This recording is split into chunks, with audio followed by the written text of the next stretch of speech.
Hello friends, आप सभी को हमारे YouTube चैनल पर स्वागत है। आज बतलाने जा रहे हैं विश्व के प्रमुख घास मैदान, घास स्थल। तो इसको ध्यानपूर्वक देखिए और सुनिए ताकि आप लोग को मैप के माध्यम से इसको याद करने में दिक्कत न हो। ये देखिए गौर से,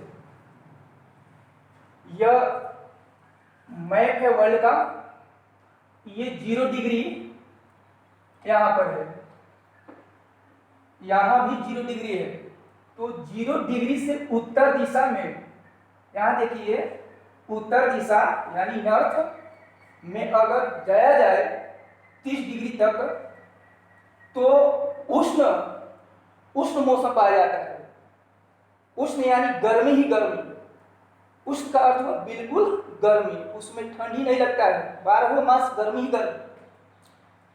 फिर अगर 0 डिग्री से दक्षिण में जाया जाए तो इधर भी साउथ में या दक्षिण में भी उष्ण कटिबंध पाया जाता है, बिल्कुल गर्मी ही गर्मी।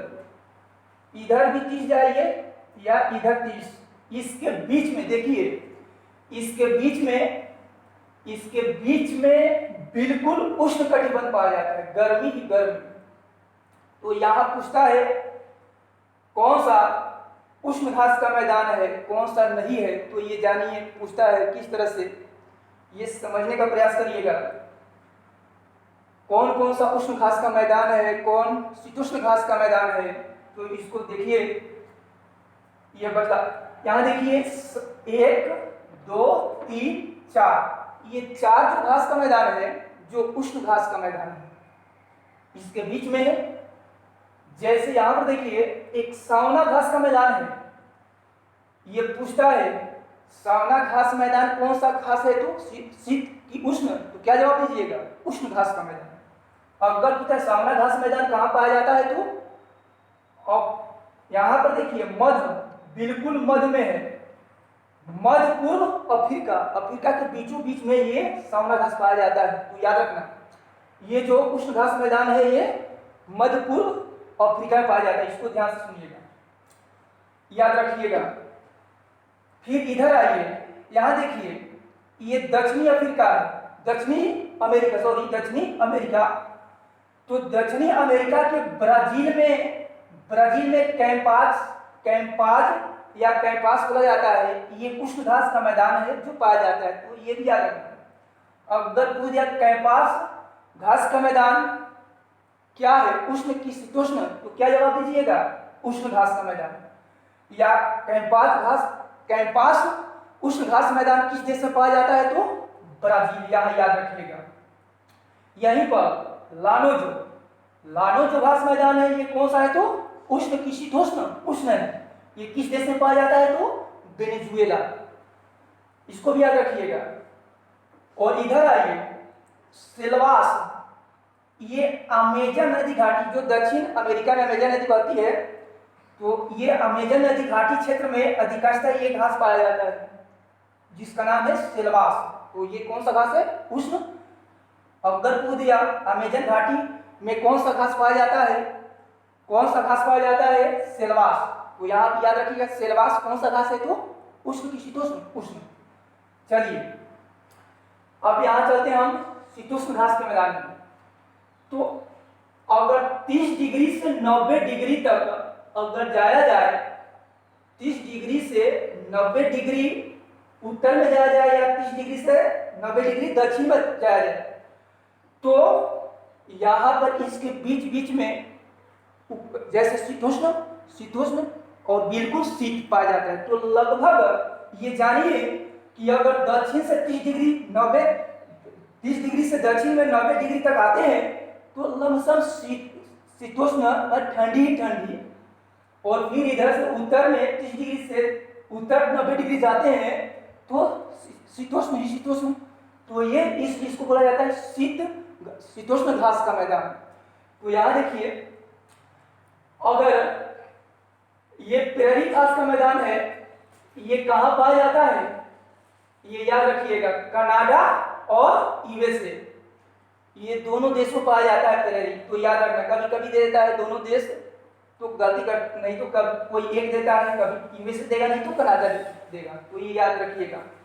ये प्रेयरी घास का मैदान कहाँ पाया जाता है? अधिकांशतः कनाडा, मगर यूएस में भी पाया जाता है।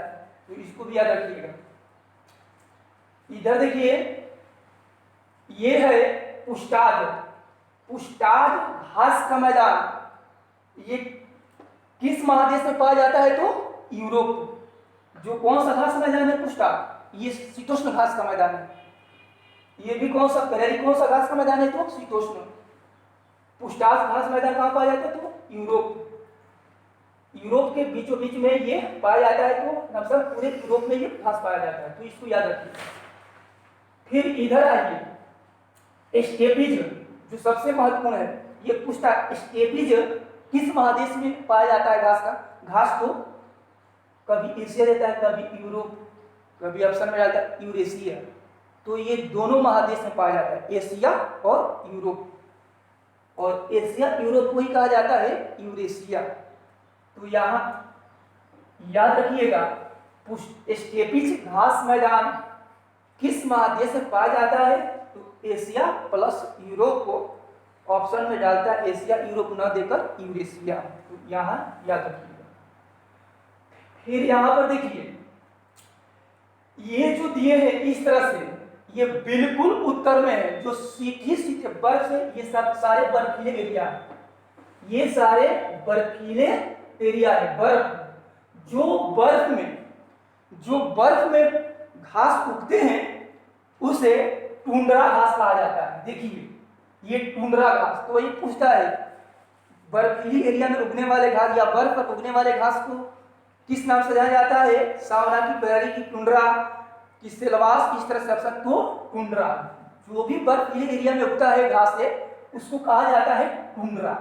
तो यहाँ याद रखिएगा, बर्फीले एरिया में कौन सा घास पाया जाता है? तो टुंड्रा घास पाया जाता है। फिर इधर नीचे आते हैं, यहाँ पर देखिए, ये शीतोष्ण हो गया, ये सारे शीतोष्ण, उत्तर का शीतोष्ण घास मैदान हो गया। और फिर दक्षिण का शीतोष्ण घास मैदान, यानी दक्षिणी गोलार्ध का शीतोष्ण घास मैदान। यहाँ देखिए पंपास जो अर्जेंटीना में ये घास पाया जाता है। जो ये कौन सा घास है? तो उष्ण की शीतोष्ण घास की। तो यहाँ याद रखिएगा, पंपास घास मैदान किस देश में पाया जाता है? तो अर्जेंटीना। ये कौन सा घास मैदान है? तो उष्ण की शीतोष्ण। बेल्ट, ये देखिए बेल्ट में, ये बेल्ट जो है ये अफ्रीका दक्षिण, बिल्कुल दक्षिण में ये पाया जाता है बेल्ट। तो यहाँ याद रखिएगा। और यहाँ देखिए दक्षिण जैसे अफ्रीका में एक सावना है। सावना ये जो है ये उष्ण घास का मैदान है। अब क्यों? ये अफ्रीका का हिस्सा कुछ 30 डिग्री के नीचे भी है, तो ये शीतोष्ण में चला जाता है, इसलिए इसका नाम हो जाता है बेल्ट। जो अफ्रीका, दक्षिण अफ्रीका में पाया जाता है, जो शीतोष्ण घास का मैदान है। याद रखिएगा। यहाँ पर देखिए डाउन्स, इसको याद रखने का तरीका है, जैसे डांस आप लोग करते हैं, हर कोई फंक्शन होता है तो उसमें डांस करते हैं, तो इसको याद रखिए। डाउन्स, ये घास का मैदान किस देश में पाया जाता है? तो ऑस्ट्रेलिया। और यहाँ पर इसको याद रखने का तरीका यही है, इसको याद रखने के डाउन्स ये याद हो जाएगा, कोई इसमें दिक्कत नहीं होगा। तो यहाँ पर याद रखिएगा। चलिए, अगर आप लोग कोई भी चीज़ पढ़ रहे हैं, खासकर ज्योग्राफी, तो अपने घर में मैप खरीद कर जरूर रखिए, ताकि मैप से जल्दी याद होता है। और इसको हम कल बतलाएंगे कैसे सवाल पूछता है, थोड़ा बतला दे रहे हैं। ये पूछते रहता है ये घास मैदान किस देश में पाया जाता है, और ये तो आसान हो जाता है, लेकिन इस तरह डाल देता है, एक बगल देश रहता है, एक बगल घास का मैदान रहता है, और कहता है मिलान करिए, तो उसमें दिक्कतें होता है। तो इसलिए इस मैप के माध्यम से पढ़ाए, तो मैप इसको ध्यान से सुनिए और याद कर लीजिए मैप पर, ताकि दिक्कतें न हो। और कल इससे संबंधित ऑब्जेक्टिव क्वेश्चन बतलाएंगे, जो ये आप लोग को बतलाना होगा। इतना ही रहने देते हैं। जय हिंद, जय भारत।